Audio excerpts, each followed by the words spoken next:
Good evening, viewers, and welcome to my latest video game review. This month I'll be talking about Fallout 3. Like I said in the previous video, this is my favorite game of all time. Gee, I wonder what the score is going to be. I'll admit it's my favorite game of all time, but I'll also admit it's nowhere perfect in any means. But let me go ahead and get into the plot in a sentence. Determine the fate of post-apocalyptic Washington, D.C. through your father's water purification project. Following in his footsteps, eh?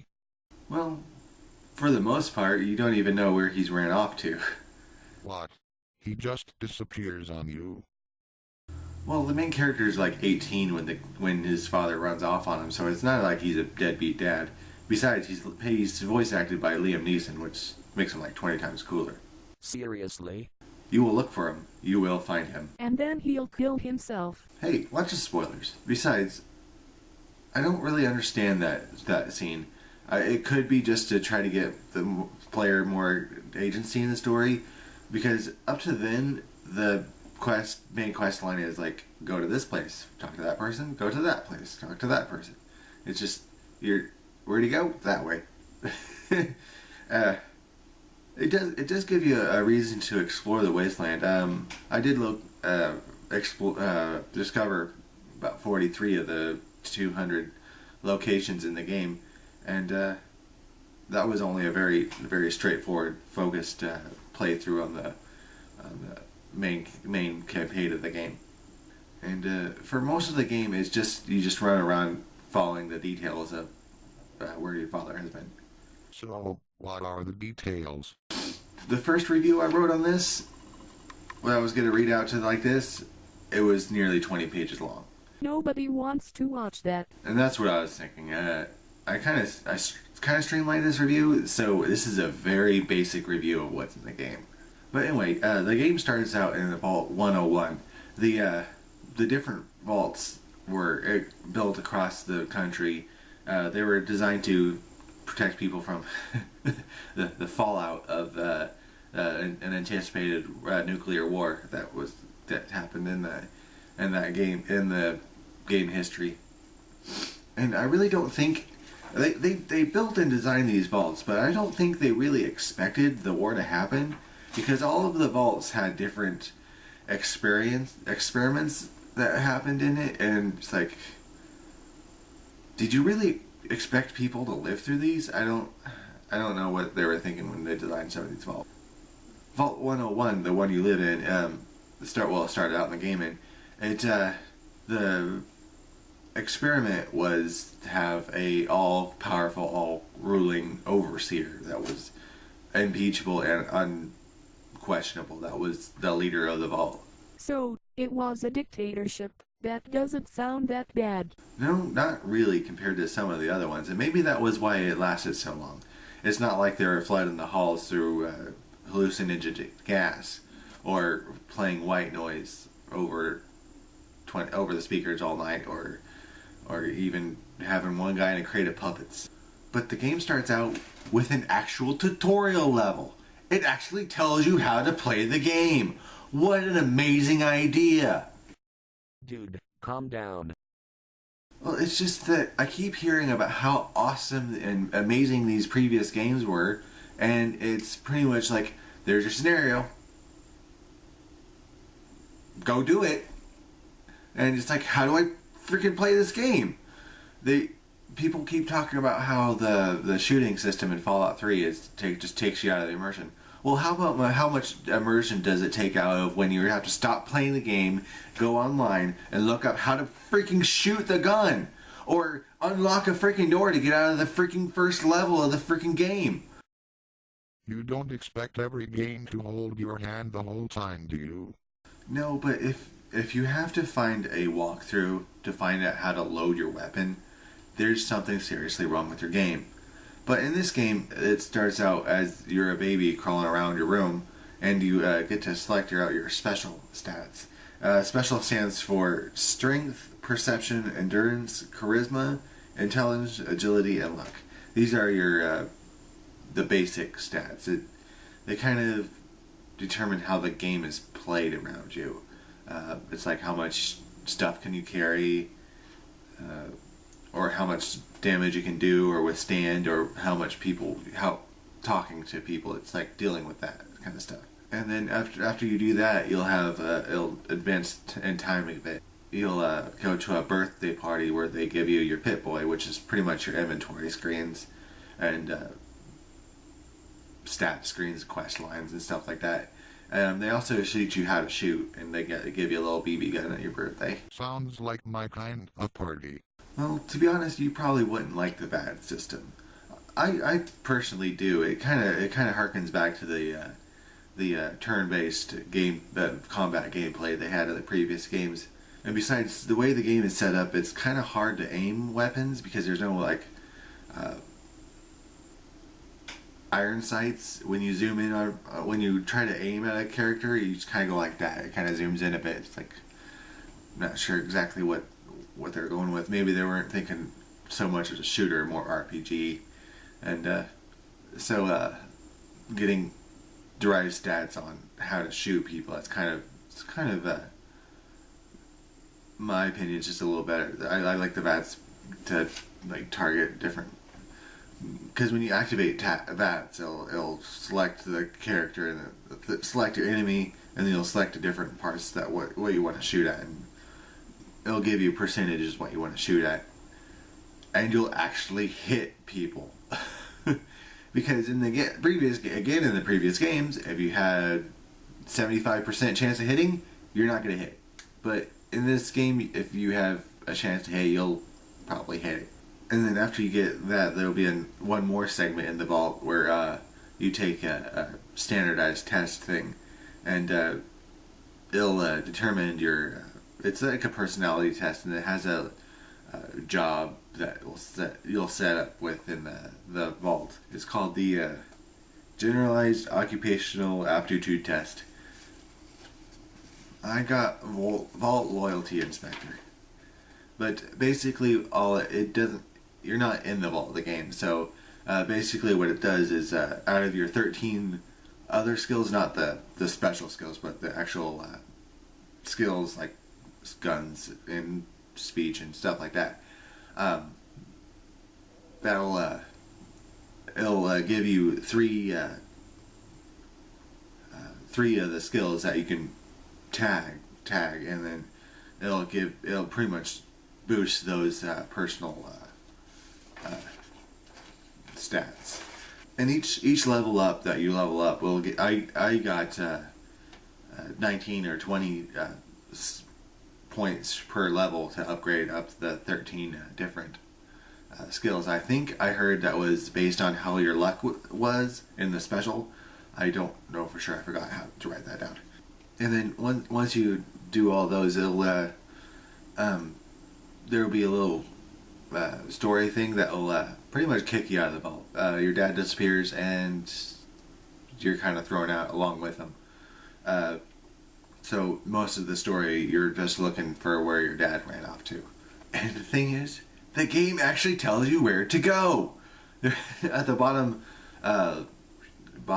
left-hand side of the screen, there's a little compass to show you which direction you're pointing in, and there's little arrows. And if you have multiple quests available, it'll have arrows pointing to where you're supposed to be going.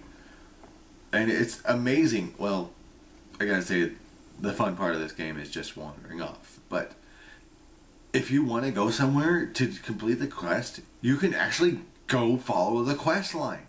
And if you do decide to go exploring, there's rewards and storylines and quests pretty much anywhere you can go. Hell, there's some drainage ditches that have more storylines than some shooters I know of. Please, I have had sneezes that had more story than most shooters. TRRRR. In the out in the wasteland, you'll run into a variety of enemies. Anywhere from giant cockroaches and ants and giant scorpions to normal human people and groups of raiders, and the giant green-skinned super mutants. The super mutants, they kind of remind me of the Hulk, except for not so epically strong. They're just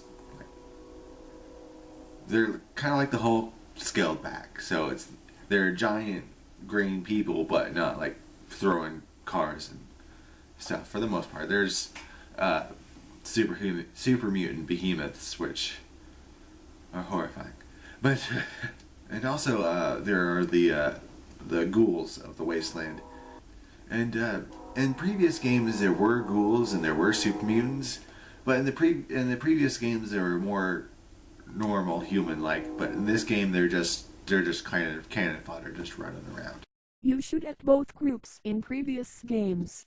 Yeah, in the previous games, the ghouls were just normal people that got exposed to high amounts of radiation. For the most part, in the previous games that I found them in, they were just people. People with skin falling off, but they were just people. But in this game, there are some of those ghouls. They're just normal ghouls, but the vast majority of the ghouls you run into are feral ghouls. They're just zombies running around the subways. A lot of people didn't like the subway tunnels. I kind of liked the variety that the subway tunnels provided. There were kind of three different areas or arenas, I guess you could look them as.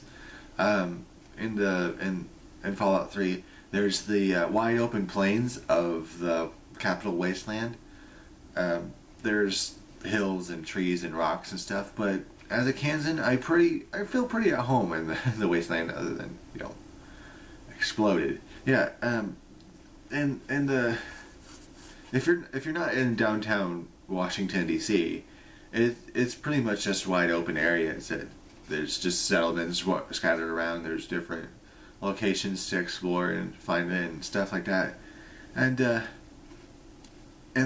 other type of location would be the downtown DC area, where it's bombed out buildings and collapsed skyscrapers and just crumbled piles of debris, and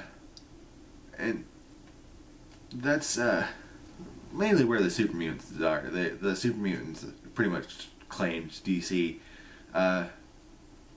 There's just inside the city, there's just little pockets of like town squares that'll have different pockets of super mutants and stories and quests and stuff like that. But to get from the wide open plains of the capital wasteland into the city sections, they'll have to go down into the subway tunnels.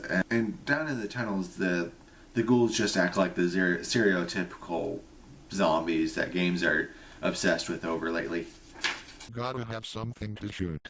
Oh, don't worry. The super mutants fill that niche pretty easily.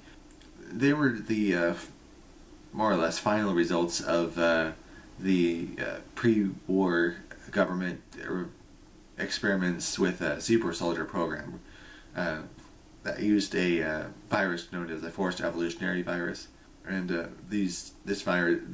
the virus rewrote the people's genetic code to make them giant rage-filled hermaphrodite monsters. Sounds like Spartans. GRRRR. To be fair, they were also working on power armor. So, with the power armor and the genetic resequencing, it's not a whole lot different from the Spartan program from Halo. And except for almost all of the super mutants you'll find are just running around with any weapon they can find and just yelling and screaming and killing almost anything they come up anybody they come across. They leave the ghouls alone, but just people they just wipe out. They do kidnap people, try to take them back to their base to try to make more super mutants, but you won't see much of that other than every once in a while you'll find someone tied up so you can free them from the super mutants. But mostly the super mutants are pretty much just bullet sponges. They'll run at you while you're shooting at them. In fact, most of the enemies, even if they don't have melee, you're actually using guns, they'll run up to you and like shoot you while they're running at you. It's like, why are you running at me? But anyway, you have a gun. It's like, just shoot. Anyway, I appreciate it because they always come out of cover while they're running at me. I think that really covers the two main enemies of the game. There are also death claws that show up. They're these giant horned, hulking creatures with giant claws and big horns, and just smack you and just pretty much send your ass sailing across the wasteland. There are these creatures known as Mirelurks and Mirelurk Kings. The in-game stuff says they're mutated horseshoe crabs, but they're like 6 foot tall hulking creatures. But there's very little in-game that I can find out about. Just pretty much like, hey, there's a monster as you're going by. Just some more stuff to shoot at. It's kind of disappointed with the lore behind the Mirelurks. I think we can build more on that. Maybe I just haven't found the background on those. Because even though I've played this game for who knows how many dozens of hours, even hundreds of hours, probably on previous playthroughs, I really don't find much things to explain away the Mirelurks. They're just Mirelurks. In previous games, they really describe who the super mutants are and who the ghouls are. But the new creatures in Fallout 3, there's some monsters there for you to shoot. So let me go ahead and go over the two really main factions in the game. Most of the settlements, they don't have much to do outside of their area. Most people living in a town is pretty much happy living in that town. But the two main factions that want to transform the wasteland in their own image, I guess you can say, are the Brotherhood of Steel and the Enclave. And just like the last game, the Enclave just shows up 3/4 of the way through the game and says, hey, we're the bad guys now. They are on the radio the whole time. There are little robots floating around the wasteland playing recorded messages from John Henry Eden, their president. They claim is the duly elected president of the United States, but he just pretty much comes up and announces he's president. So who knows if he? I don't even know if the Enclave legitimately is the government. Like in previous games, they say they're the descendants of the government, but they keep talking about democracy, but they're not very democratic. They pretty much act like Nazis. Wow, subtle. The only thing that'd make it more obvious is if they goose stepped out of their base, because they're wearing, other than the power armor that looks downright evil, and they're also wearing the gray straight lined uniforms. It's just wear a swastika, right? And later in the campaign, they actually ask you to infect the water purifier with a virus that would kill everything that was mutated by radiation. Why would you even do that? When the president gives you the vial to put the virus into the water, he claims it's just to kill off the ghouls and the super mutants and all the monsters of the wasteland, but he doesn't mention that he also feels that normal people in the wasteland are also what he considers monsters as well. Anybody outside of the Enclave is pretty much a monster to them. And in this game, the counterpart to the Enclave is the Brotherhood of Steel. The Brotherhood of Steel were also in all of the previous games, but they were also kind of like, oh, you're on a quest? Good luck with that. To be fair, that was how the game in general was. Yeah, but in this game, they just completely turned around. Their leader, when they got to the capital wasteland, said, outsiders? Yeah, we'll help them out. But there are some outcasts, and in the West Coast Brotherhood, they wouldn't like this at all. But all the East Coast Brotherhood, which you're dealing with in this game, they're trying to make people's lives better. Their caste system, their hierarchy, they kind of imagine themselves as the medieval knights. And when the leader saw the plight of the wasteland, he decided to like help Project Purity and try to make the wasteland better for the people that live there. Isn't that a good thing? It's just a jarring thing from previous games, because in previous games the Brotherhood weren't bad people, but outside of their bunker, they didn't care. They didn't care about the plight of the wasteland. They just like people's problems were their own problems. But in this one, they just turned that all around, and they're just the de facto good guys, because the Enclave is the de facto bad guy. Well, if you have bad guys, it makes sense to have good guys. Well, the problem is that 3/4 of the game, there isn't a good guy, bad guy split. It's just man versus environment, and then eventually the Enclave shows up, and it's man versus man. Just like in Fallout 2, it's just like, okay, we're the bad guys now. It's like, why do they need to be a bad guy? And I could go over the details of the campaign, but that would just make this video way too long, and it's already going pretty long. So let me go ahead and go over the good points and the bad points of this game. One of the major bad points of the game is the graphics are from 2008, and they weren't all that great in 2008. Are you talking about how everything looks burned up and decayed? Because this game is supposed to be post-apocalyptic. That's more of an art style problem. I'm talking about more of the actual graphics. The textures are just flat. If you go out into a field or over a hill or something, it looks like the grass is just painted on. It's just painted dead grass flavor color. If you look at a wall, that's the wall, and look over here, that's the wall again, and this tunnel is the exact same tunnel. If you go into a house, that's the exact same house that you went in 10 minutes ago. Each building's copy and paste. Each vault is pretty much the same. Then another thing with the graphics, it's really weird that a lot of people have the same character model on the face. I'm sure body as well, but it's like if you shoot down a raider, it looks exactly like the same as that trader, the caravan trader over there. It's like, and it's hard to get emotional over this character, because you'll see this person come up to you, and it's that person that you killed 1,000 times, and you turn around and there's that person again, and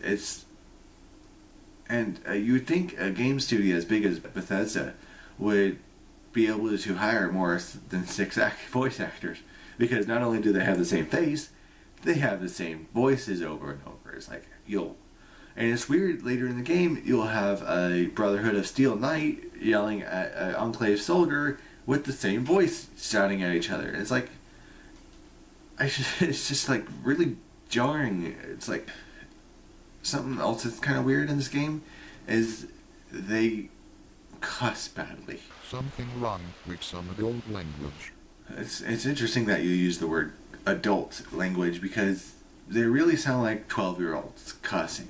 It's like, where the fuck did you get that weapon? It's like, and it's like, what the fuck, and what the shit, and shit in the fuck. It's like these people. That's not how people talk. It's like a 12-year-old finding out bad words he's not allowed to say. And something else is kind of about the game is the karma system. Like every time you do something good in the game, like give some beggars some water, you get good karma and stuff like that. Why is that bad?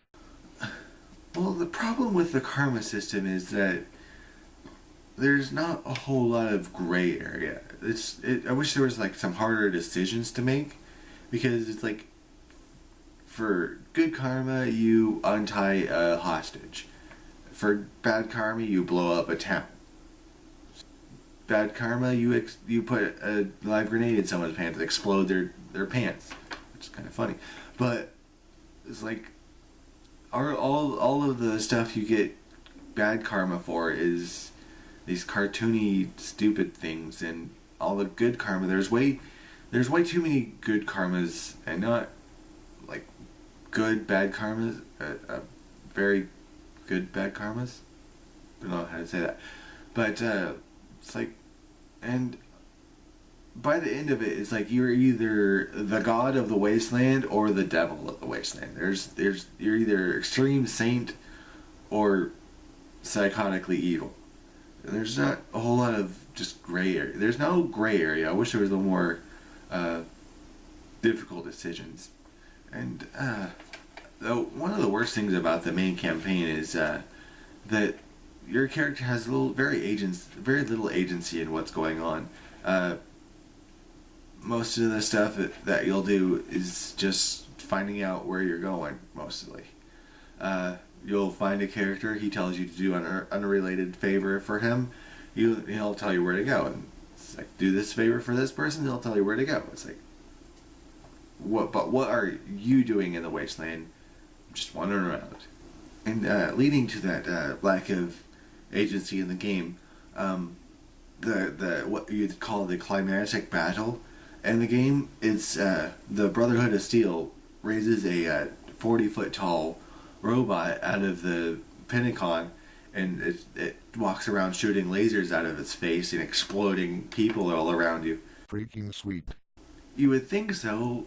Unfortunately, Liberty Prime, the giant robot, steals all of your kills. All you have to do is, you don't even have to have your gun out. You can just walk behind the robot and, hey, there's a foot sitting there. You're walking along the road where you can get ammunition and armor, and hey, look, there's a chunk of flesh that was sitting there.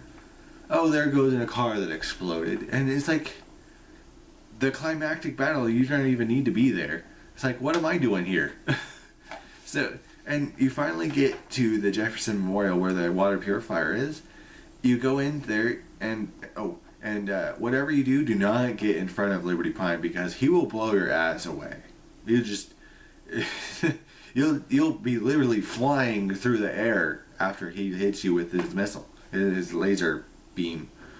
And when you get inside the Jefferson Memorial, where the purifier is, all of the Enclave's are already dead because the Brotherhood of Steel wiped up everybody already. And when you get into the water purification room to actually start up the purifier, there's that one last guy from the Enclave, and he's still convinced that he won, and he's saying, "Oh, we've beat you. We've got the purifier. We're ready to turn it on, and the Enclave has won." And as soon as you end the dialogue that say you're gonna go ahead and shoot him because he's not really gonna do anything other than shoot you, blow you away, your companion hits him, or the companion I had Fox, and he had a giant Gatling laser.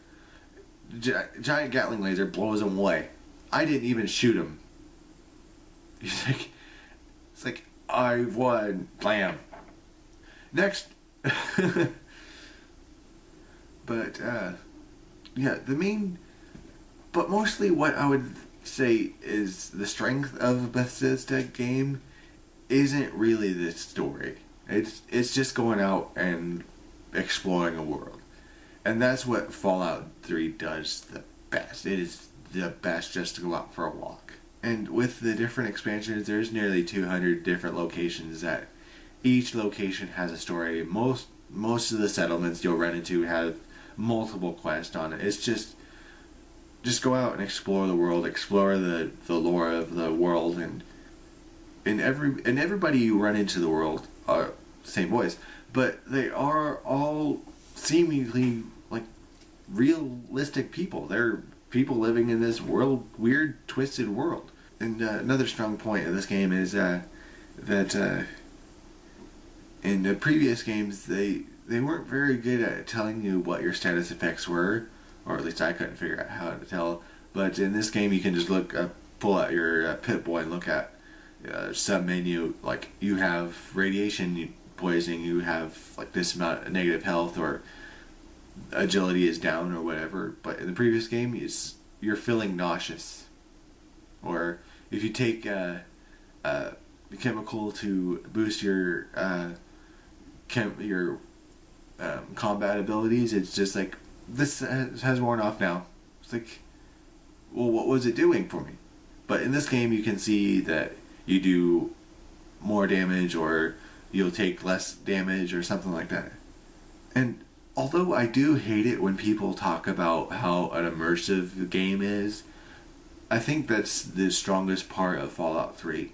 It really feels like a window into a weird and twisted world that people are real enough in that it feels like just talking to a normal person, but is weird enough that with the giant rated monsters and robots running around, that it's weird enough to be entertaining. This game is, the best thing about this game is just going out and just exploring the different areas and nooks and crannies. Hell, before I would finish writing this review, I saw someone do it's a YouTube video series that he just goes over different areas. I had no idea this area existed, but I'm still finding out new stuff about this game.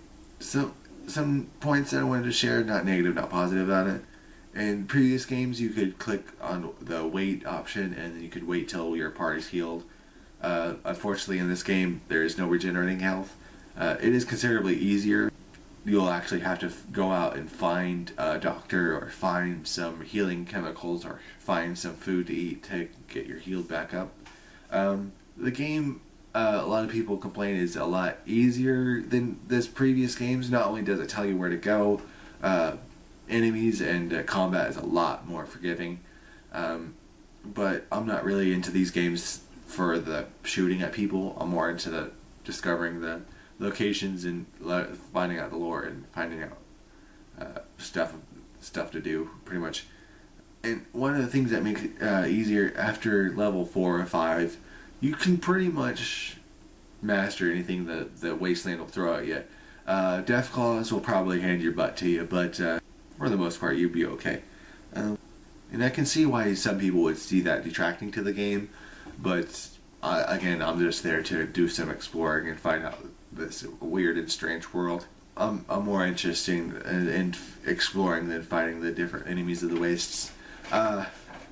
Overall, I'll go ahead and give this game a 4 out of 5. My bad speaking, I better cut this out pretty soon. But yeah, this game, I'd say it's a 4 out of 5. It's definitely worth checking out. It's definitely worth it playing.